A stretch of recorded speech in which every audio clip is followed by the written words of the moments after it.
네, 1번 들어가겠습니다. 1번 논제를 찾아서 논제는 여기 있습니다. 읽어볼게요. 제시문 가는 빈센트 반 고흐가 동생 테오에게 자신의 그림 감자 먹는 사람들에 대해 설명한 편지 글이다. 제시문 가에 나타난 빈센트 반 고흐의 예술관을 요약하시오. 이렇게 쓰고 있습니다. 단순 요약이 아니라 예술관을 요약하라는 이 부분의 핵심이 있겠죠. 이 포인트가 있습니다. 400에서 500자고, 자, 그래서 가를 한번 읽어보고 굉장히 좀 까다로울 수 있는 문제가 될 수 있겠는데 차분하게 찬찬히 한번 읽어보면서 천천히 설명해 보겠습니다. 자, 가. 태호야, 내 생일에 건강과 마음의 평화를 얻기를 바라며 따뜻한 소망을 빌어본다. 예술관과 상관없죠. 넘어갈게요. 이날에 맞춰서 감자 먹는 사람들이라는 유화를 보내고 싶었지만 잘 그리긴 했어도 마무리는 짓지 못했어. 자, 기억을 되살려 그린 이 그림을 가능한 한 빨리 끝내긴 하겠지만 겨우내 머리와 손 부분을 그려야 했거든. 이렇게 예술관과는 관련 없는 내용이라 넘어갑니다. 자, 요 며칠 끔찍하고 치열한 싸움을 벌였단다. 마무리하지 못할까봐 두려울 때도 있었지만 유아 또한 행하고 창조하는 것 아니겠어? 라고 얘기합니다. 자, 이 부분에서 예술관을 찾아볼 수 있는 학생들이 있을 것이고 아닌 학생들이 있을 수 있습니다. 그래서 이런 부분들 우선 체크해놓고 나중에 한꺼번에 설명할게요. 자, 그래서 두 번째 이 문단에서는 이 내용이에요. 그 다음 문단. 자, 요점은 이거야. 나는 등불 아래 감자를 먹는 이 사람들이 접시로 들이미는 바로 그 손으로 땅을 팠다는 사실을 캔버스에 옮겨보려 애쓴 거야. 그래서 이 먹는 손이죠, 그죠? 그 손. 그리고 그 먹는 그 손으로 그 먹는 것을 그죠? 일용할 양식들을 또 마련했다는 거예요, 그죠? 그래서 스스로 자급자족하는 뭐 그런 모습을 지금 찬양하고 있는 모습이 아닌가라는 생각이 들어요. 자, 사실을 캔버스에 옮겨보려고 애쓴 거야. 자, 그 다음. 자, 그렇게 육체노동으로 정직하게 양식을 얻었음을 말하고 싶었어. 자, 우리네 교양 있는 사람들과 전혀 다른 삶을 그림에 담고 싶었지. 교양 있는 사람들은 그죠? 자기가 직접 식량을 구해서 해서 먹진 않죠. 돈으로 사지 않습니까? 그래서 육체 노동과 이게 분리되어 있는 삶의 모습이 있다 그러면은 이런 사람들은 그죠? 육체 노동을 하는 사람들은 스스로 일구어서 그죠? 양식을 일구어서 스스로 자급자족하는 모습이 있습니다. 자, 그래서 이유는 모르더라도 사람들이 그런 삶에 감탄하고 인정하기를 바란다. 그래서 육체 노동을 그죠? 찬양하는 모습입니다. 그래서 두 번째 문단에서는 이러한 육체 노동 그다음에 그렇죠. 요 정도 감탄하고 인정, 요 정도 내용이 되겠습니다. 육체 노동을 감탄하는 이런 관점이 있고요. 자, 세 번째. 농촌 생활을 관례에 따라 곱게 다듬어 그린다면 잘못일 거야. 시골을 그린 그림에서 베이컨 연기, 감자 삶는 김 등의 냄새가 나야 좋지. 불결한 게 아니거든. 외양간에서 거름 냄새가 진동한다고 해서 이상할 것도 없어. 밭에는 미리 익어가거나 뭐 등등 퇴비 거름 냄새가 나야 되는데 이건 도시민들에게 유익할 뿐더러 도움이 된다고 할 수 있지. 그렇지만 농촌 생활을 그린 그림이 향수 냄새를 풍기면 되겠어 해서 여기 이제 향수 냄새와 그 다음에 거름 냄새가 완전히 극명하게 대비가 되고요. 베이컨 냄새와 연기 그리고 이제 감자 삶는 김 이런 것들이 농촌 생활에 더 어울린다는 얘기죠. 그래서 이거를 또 미화시키지 말자는 얘기인 것 같아요. 그래서 이렇게 자, 이거 1번 나중에 정리할 거예요. 2번, 이거 3번이 되겠습니다. 각각에서 예술관들을 우리가 찾아볼 수 있어요. 자, 그 다음에 농촌 생활을 그린다는 것은 만만치 않아요. 또 예술과 삶을 진지하게 생각하는 사람들에게 진지한 반성을 불러일으키는 그림을 그리려 애쓰지 않는다면 한 인간으로서 자신을 비판해야 되겠지. 그래서 밀레, 드그루 등 많은 이들이 더럽고 천하고 쓰레기 같고 악취가 난다는 혹평에 흔들리지 않는 모범적인 모습을 보여주었지 뭐 이렇게 해서 여기서도 삶을 진지하게 생각하는 것은 곧 반성을 해야 된다는 거죠. 그래서 예술을 통해서 반성을 불러일으키는 그림을 그려야 한다. 이거 이제 네 번째.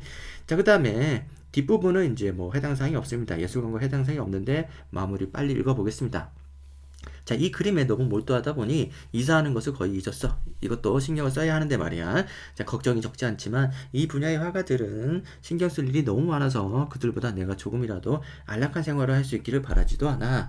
그래서 뭐 어떤 그 고흐의 삶의 태도에 대해서는 우리가 알 수 있지만 예술관과는 관련이 없어서 이거는 사실 뭐 필요 없는 내용이기도 합니다.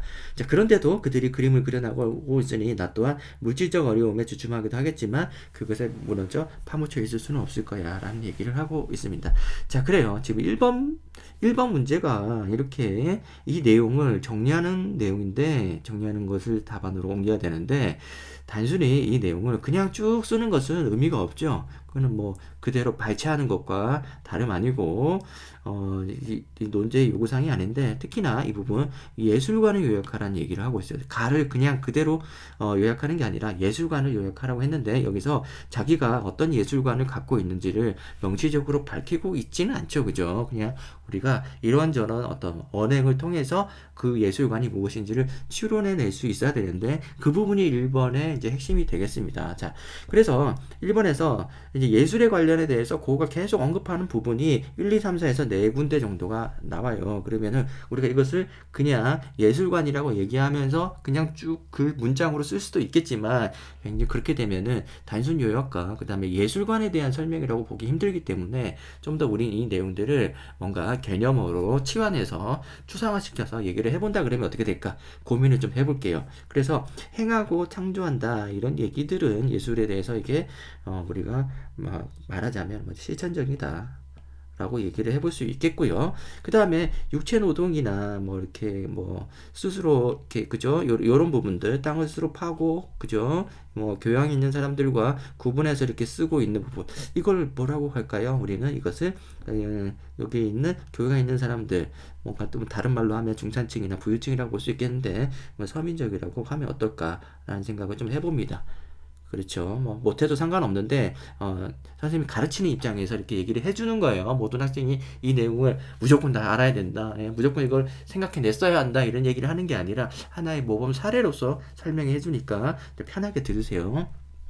자, 그 다음에 이제 세 번째는 농촌 생활이 얘기가 나오기도 해서 우리는 이것을 전원적이라고 할 수도 있겠고요. 시골 농촌, 그죠? 그대로의 모습. 그 다음에 이제 이런 어떤 이렇게 거름 냄새. 그곳에는 당연히 이런 것 냄새가 나야 될 텐데 향수 냄새를 우리가 풍길 수는 없지 않느냐라는 부분에서 우리가 이렇게 사실주의라고 사실주의적 뭐 이렇게 설명해 볼 수도 있겠습니다. 이런 단어로.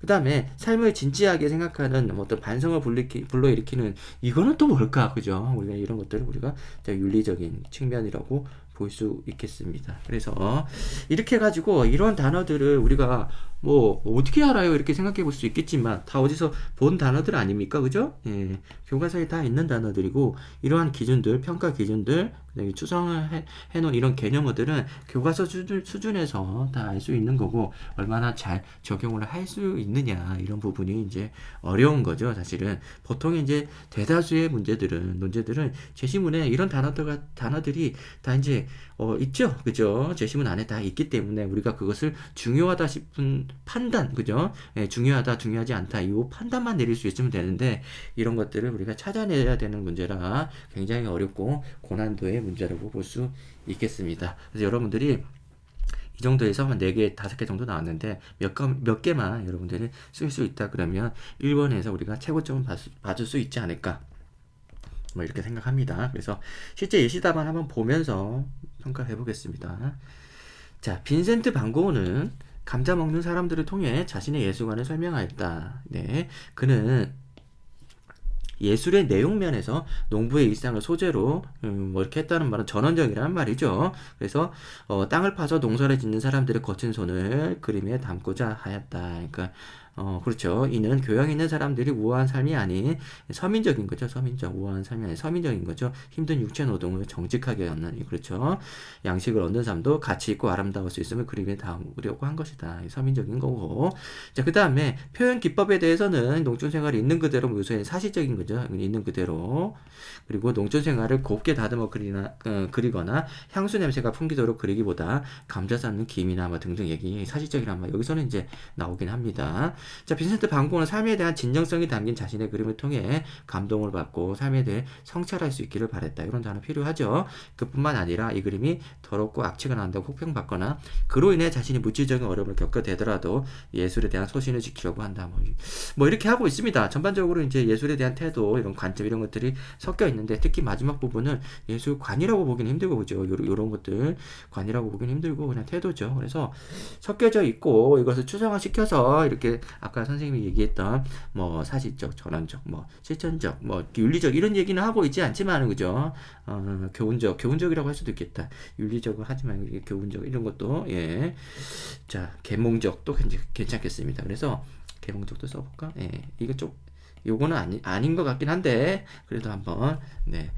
이렇게 해가지고 아닌 것 같긴 해요. 아닌 것 같고 하고, 아무튼 1번 문제 이런 단어들이 나와주면서 이렇게 정리를 하면은 적절할 것 같아요. 그렇지 않으면 이렇게 말을 많이 풀어서 써줘야 됩니다. 아무튼 여기에 이제 답안에 쓰여져 있는 여러 가지 내용들 마지막 한두 줄 정도는 빼놓고는 나머지는 전부 다 우리가 다 포함해서 써야 되는 내용들이고, 이거 참고해가지고 본인이 뭘 빠뜨렸는지만 체크해 보시면 점수가 대략 나올 거예요. 그래서 1번 문제 그렇게 푸시면 되겠습니다. 1번 문제 논제 요청사항이 이렇게 흔한 건 아니에요. 한번 연습 삼아서 푼 걸로 생각을 하시고 예술관을 요약하시오. 잘 나오는 논제 유형은 아닙니다. 단순히 요약하라고 하지 이렇게 어떤 이런 관점에서 요약하라는 거 쉽지 않은 거죠. 예, 그렇습니다. 자, 1번 문제는 여기까지 하고요. 질문 있으면은 댓글 달아주시면 되겠습니다. 네, 그 다음 2번으로 넘어갈게요.